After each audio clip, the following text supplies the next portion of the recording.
What's up, man? How you doing? Good, bro. How are you? Can't complain. Not too bad out here. How about you? I'm okay. I apologize. I'm a little stuffy. I have a 20-month-old, so I'm just living with a petri dish. Yep, I got a 2.5 year old, so I know the Nice. pain. All right. All right. I'm right behind you.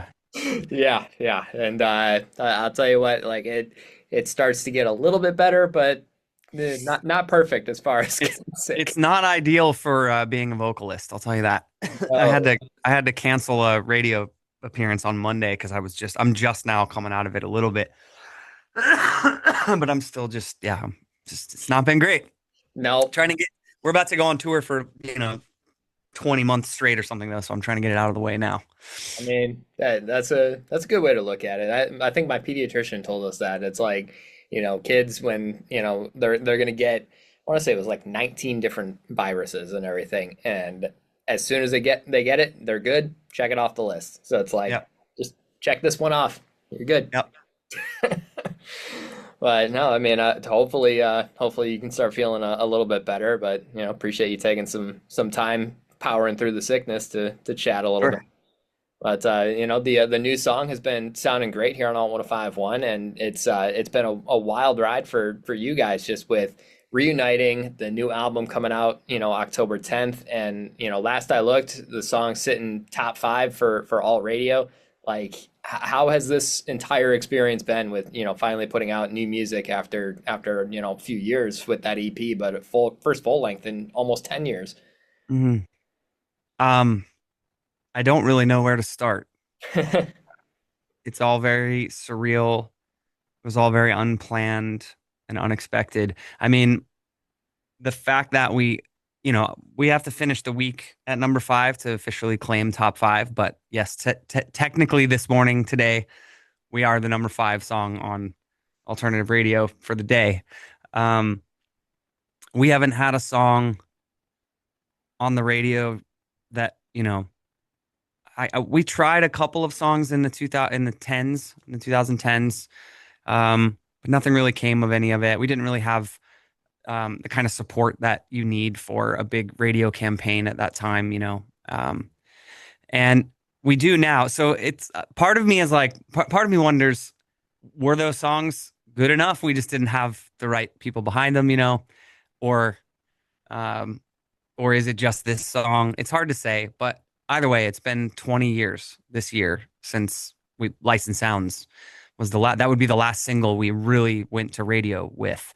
And that the record came out in January of 2006, so it was late 2005 when the radio push started. And that's certainly the last time we made any waves at the radio. And I just can't get my head around it, man. It's just I don't like. I know it's a great song. I knew it was a great song the first time I heard it. It's a special song because Better Days, the album as a whole, this is the first time as a band we've ever worked with any songwriters outside of the band. Mhm. Um, I think when we were younger, there was even more of kind of an industry-wide stigma when it came to rock music and co-writing. Um, but we've certainly shed that attitude as a band, and we're actually quite excited at the time when we started the process to work with some of our friends. It wasn't about finding the most popular top line writer for pop songs in LA. We have a couple of friends who used to be in bands, now are wildly successful songwriters, have written with all of our friends, across the board, bands that we know and love and have toured with. And that idea was exciting for us because we've just been out of this for so long.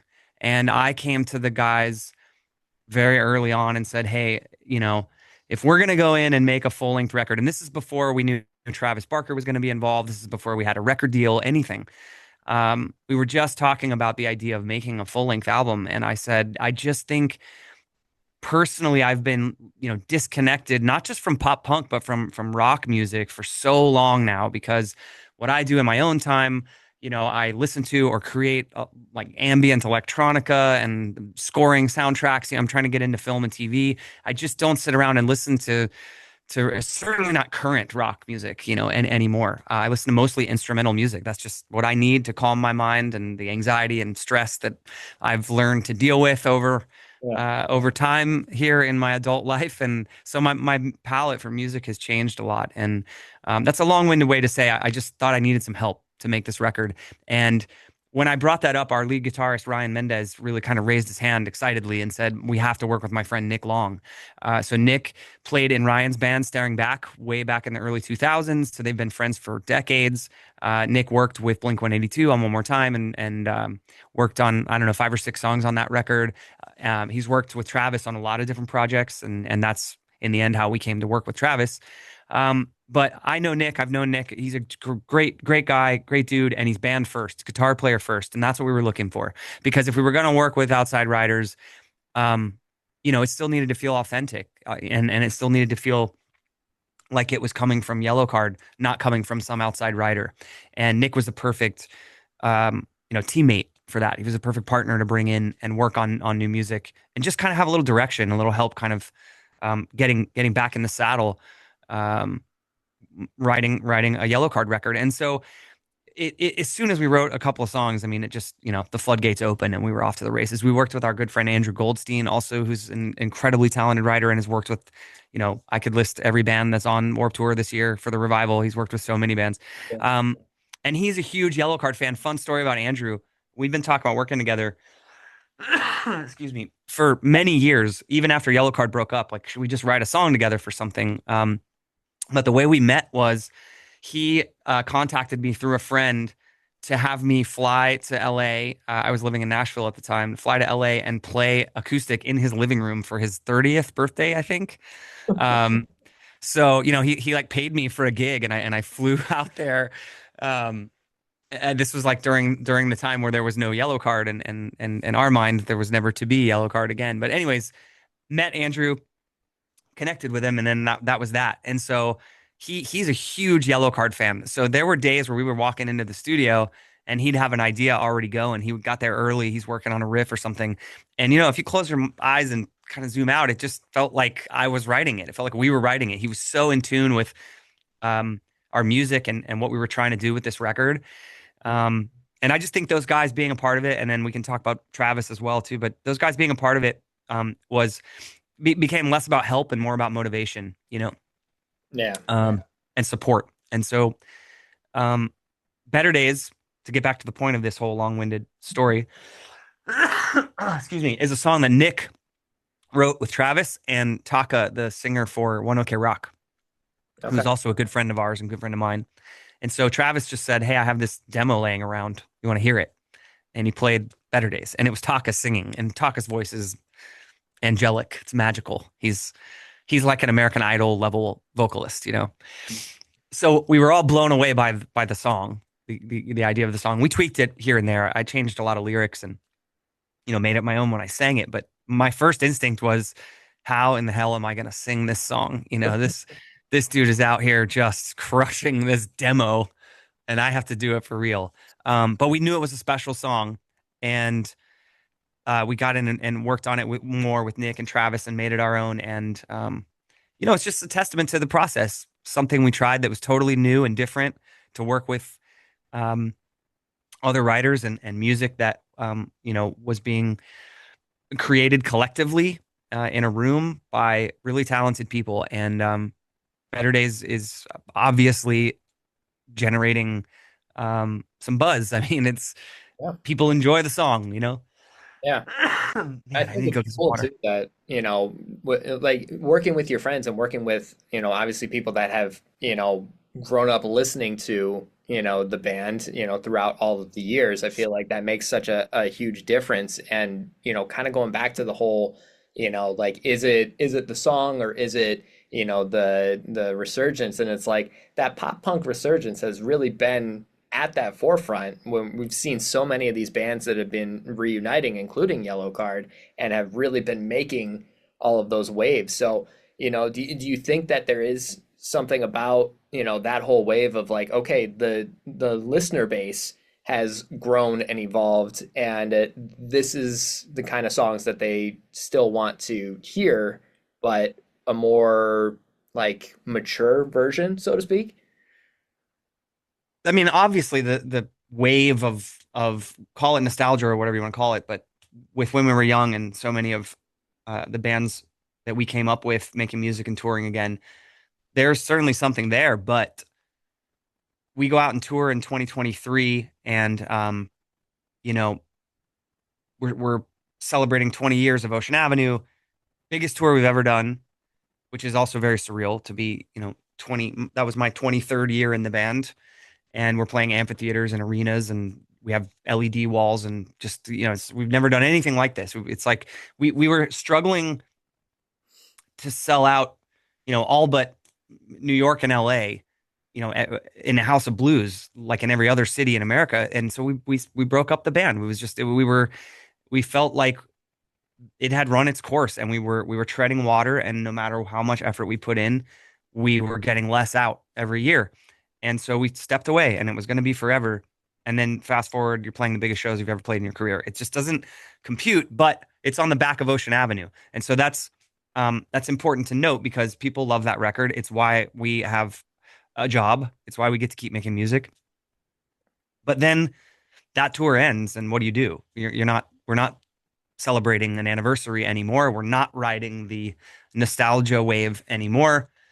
You go in and make a new record and cross your fingers that it's the right record at the right time. And, we've always subconsciously been chasing Ocean Avenue. It's like you don't go in the studio and say, how do we make Ocean Avenue again? But there's no way. Sorry, it's just undeniable that it's not in the back of your mind. It's back there. Like, why have we never been able to reach that mountaintop again? Hmm. But at 45, how do you make a record that sounds like you're 25 or 23 or whatever, that doesn't sound forced and fake, and like you're chasing your tail? Um, and somehow with Better Days, we were able to do that. I don't, I mean, it has to do with Travis and Nick and Andrew and the team and that was with us working, and the belief in ourselves that we could do it. Um, but I think we made a record that captures the things people love the most about Yellowcard. I'm sorry, dude. You, I didn't think it was going to be this bad. you're fine. You're fine. I totally get it. um, it captures the things that people love the most about Yellowcard, Hmm. but it does not sound like we were trying to forcefully recreate something we've already done before. It just has the right energy. Yeah. And I haven't seen people react to our new music the way they are to these three songs so far in a long time. I mean, Yeah.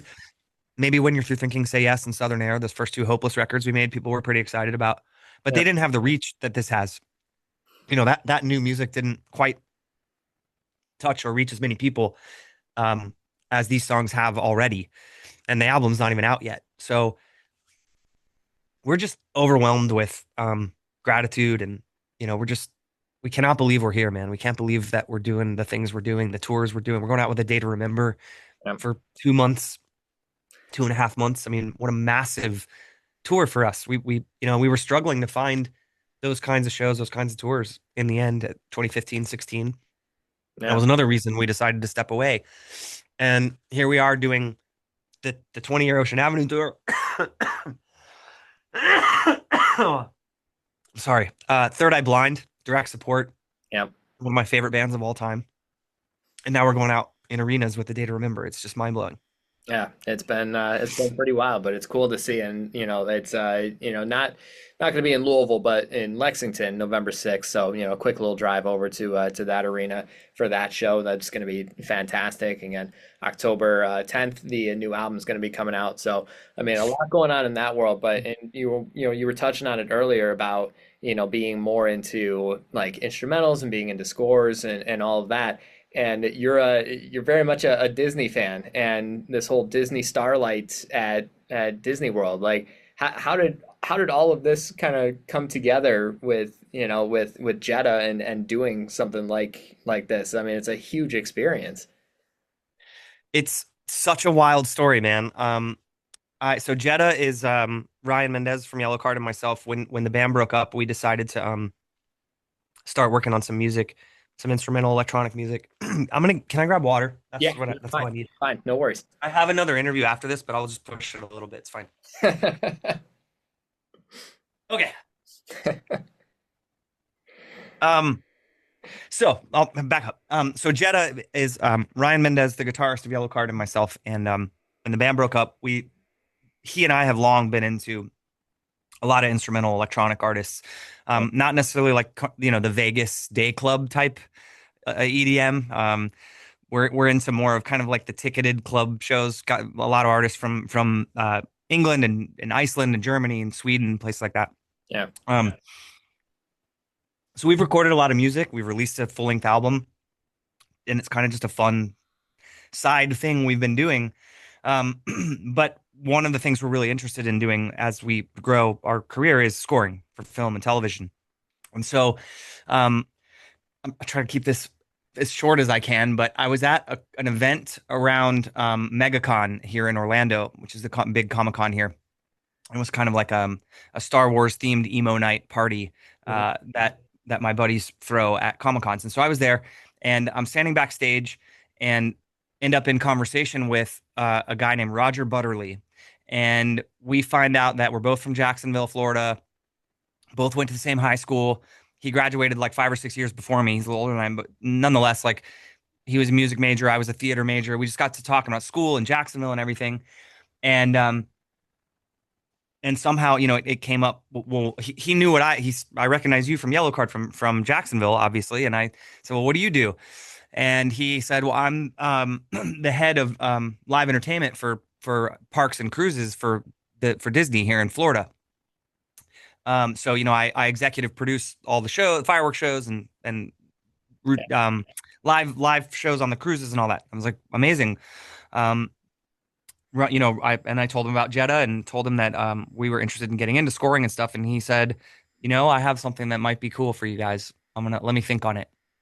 And I was like thinking, sure, Yeah. he doesn't he doesn't know anything about us being tried or tested in that space. Yeah. And so he did. He messaged me and said, "Can I send you guys an NDA and we sign it and I'll tell you what this is?"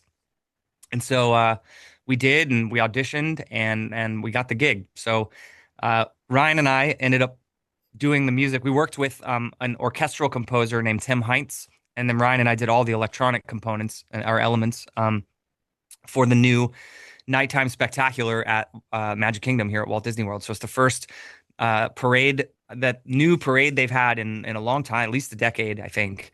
And it runs every night, twice a night, and it's just our music just ripping in Magic Kingdom for 30,000, 50,000 people every night. It's very surreal. I've seen it, I've been there. My whole family came down for the opening night for the premiere, and um, just throw it on the pile of surreal things happening Yeah. in my life and my career right now. It's wild. That's so crazy. That's just a really cool experience too, and especially like you said, yeah, having a young kid. It's like Disney is you can't go wrong. It's like I'm sure you've watched 1,000 Disney movies in the past like I year. have, yeah, we've seen Moana probably 30 times this week. So, I um, I just watched Moana 2 with my daughter this morning. he loves it, dude. He's obsessed. We try not to do too much TV, but he hurt his collarbone, so we can't be too active right now. So we're kind of giving him a pass. Yeah, Um, but man, he's obsessed with Moana. So I could go a few days without hearing "You're welcome." Um, that's if fair. but yeah, man, it was amazing. We got to go to Abbey Road in London to score the orchestra, to record the orchestra. Just a really wild experience, and Uh, such a cool learning experience too, in terms of working with a huge team of people. And there's this sense when you're scoring of, you got to let go. Once you make your music, it's not like making an album for your band. You have to let go, and the director, the producers, they're going to do what they want with your music, and you don't get to say anything about it. So that was a really cool, interesting thing to learn about and see, like, what parts they loved of what we did and what parts they pushed to the back a little more. And um, just wild to know that tonight it's going to run at the park. It's just, we're number 5 on the radio, and I have a parade running at Magic Kingdom. Like, what is happening? like, What is that? What is actually happening? I don't welcome understand. to 2025, man. Like I love it, man. it's fantastic. Well, again, the new album Better Days, October 10th. The show with A Day to Remember, that whole tour, November 6th in Lexington, going to be the closest to us. And I'll give you one more question because it's one of my favorite questions to ask. And you may have an answer, you may don't. It's always kind of a toss up. But when you're thinking about these shows and the catalog that you have with with now this will be the 11th full-length album.